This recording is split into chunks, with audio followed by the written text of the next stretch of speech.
Tipay! Bakit po? Oh, ano nangyari sa'yo? Bakit parang paika-ika ka? Kinagat po kasi ako ng aso eh.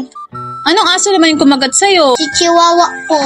Pumasok po sa siyak ko sa bahay ng kapitbahay namin eh. Kinagat tuloy ako ng aso nila. Buti maliit lang yung nakakagat sa'yo, no? Opo, buti nga po binigyan po ako ng 5,000 eh. Ay, wow talaga? Opo, ito po oh. Wow! Oo nga, no? Ang galing naman. Nasaan na si ate?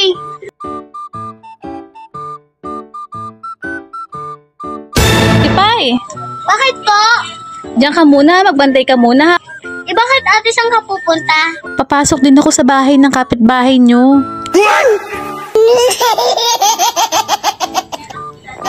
Hala, nakalimutan ko sabihin kay ate.